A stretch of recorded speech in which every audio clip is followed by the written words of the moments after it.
One of the questions that we get quite often is about our designs, and it goes something like this. Do the customer have their own design, or do you have to make them yourselves? We have different scenarios. I would say probably 40% of our customers have their own logo.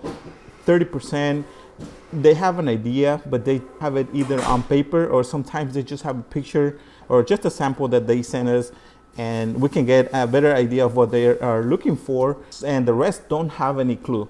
But today we're going to be working on the second one.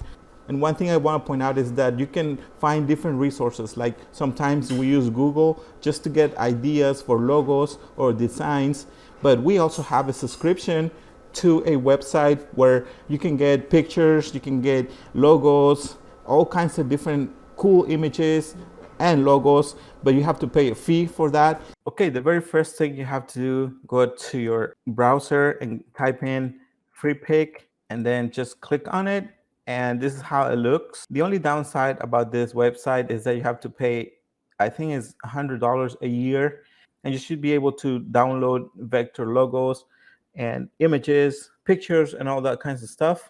I'm going to look for welder. This is what we are looking for today. You will get logos as well as images of people doing some welding, obviously, but you can also find different kinds of like landscaping. Let's type it in and show you what you will be able to find here. Again, you're going to find logos and some images related to whatever you're looking for. But let's go back to welder.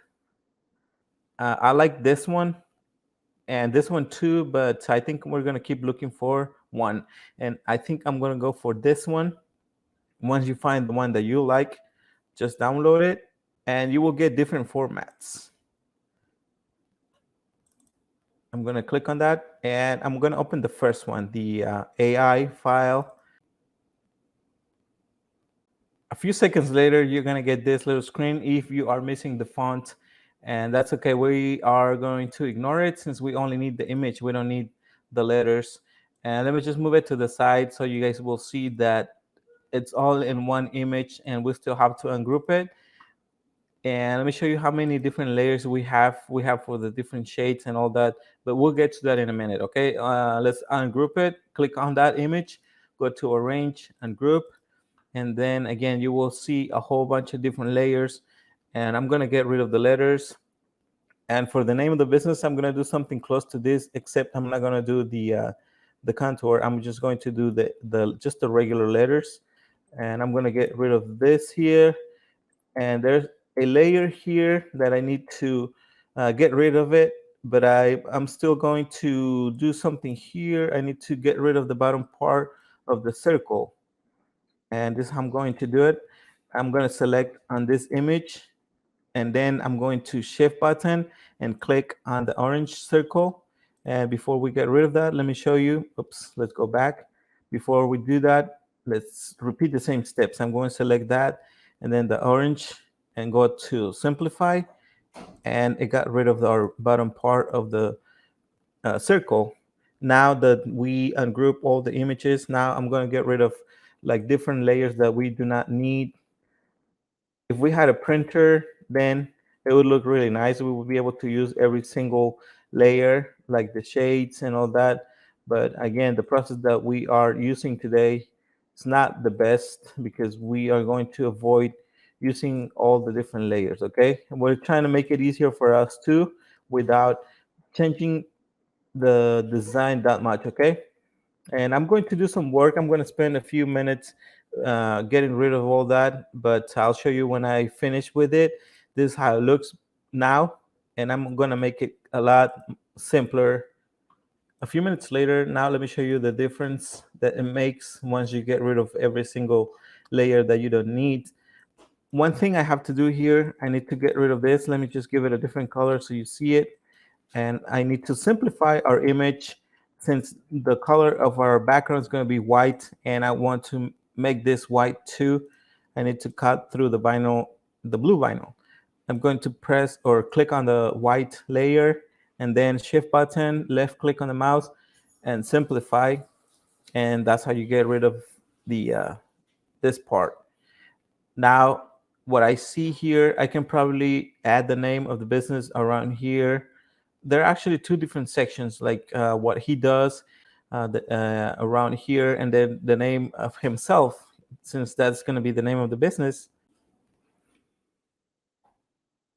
And this is the font that I'm going to be using. I want to use something that is easy to read, and I like it because it's a bold font, and I'm going to make it a little bit smaller. And probably I'm going to make a copy of that just in case I need it. Since I need to add this around our circle, I'm going to make a shape. Let's go here to our tools, and I'm going to click on it, and then control, and I'm going to make it like that, probably a little bit bigger. Yeah, I need to make it a little bit bigger,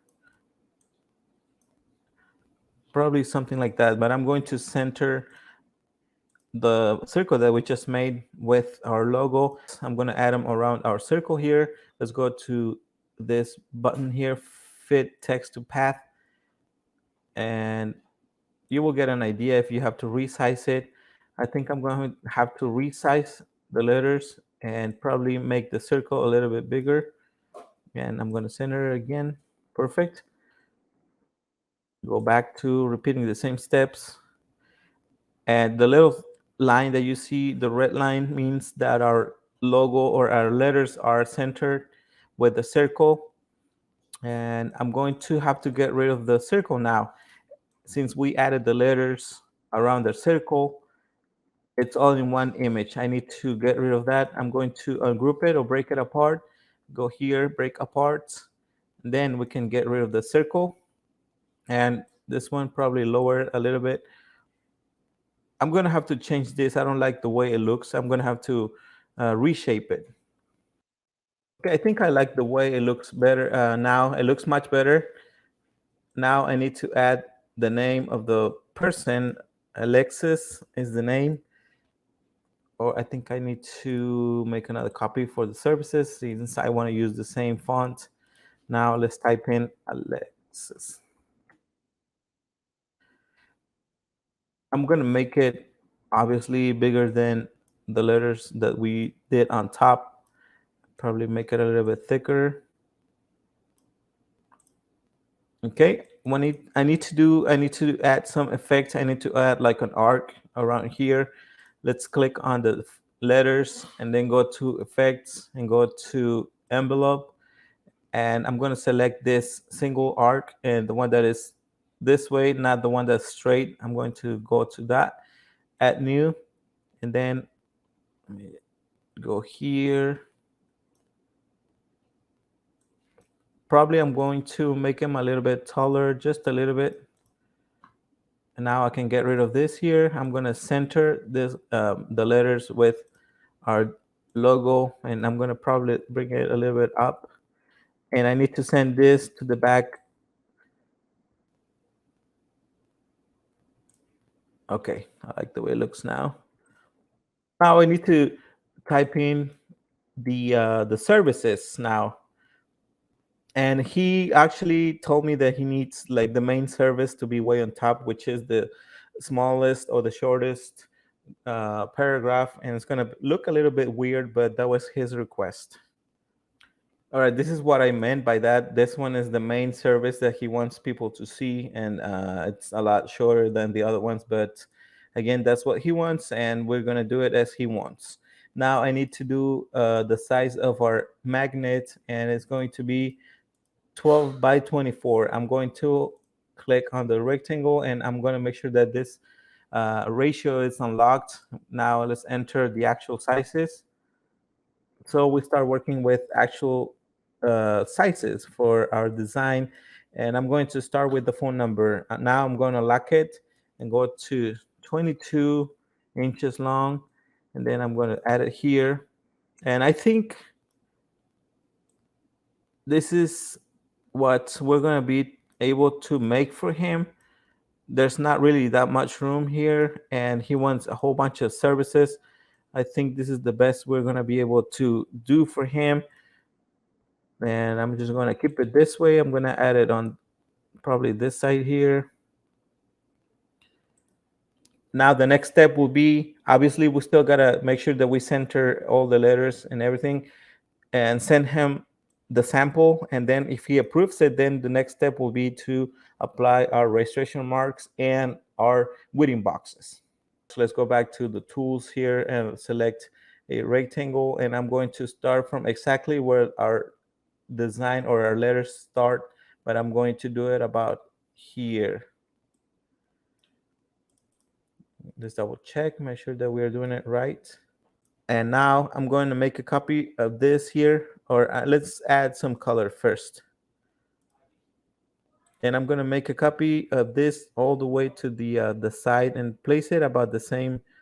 I think it looks good there. Okay, perfect. This is where we're going to place our registration marks. Now the next step will be to make a copy of the two registration marks.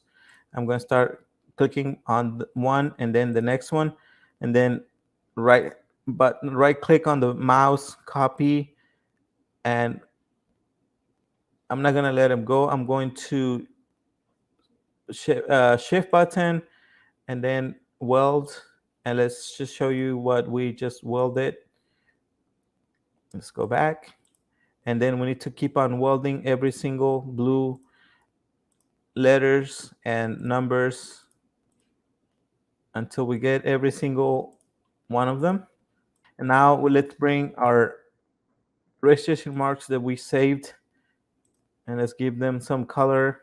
Nothing changed because the ones that we just pasted are on the back of the blue vinyl. And let's weld them with our orange color. One step that we got to do, we have to bring that orange to the front. Let's order and then to the front of layer, and I think we got it now. Now the next step will be to apply our weeding boxes to our design, but I need to make a copy of that.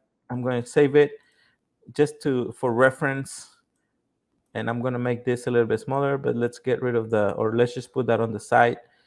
I'm only going to add registration marks or weeding boxes to the blue layer of vinyl, since that's the main color. And this is going to be a weeding box, the one I'm adding right now. I can do it on the software, but I just decided to do it with CorelDRAW. What I meant by software, I actually meant the software that comes with the vinyl cutter.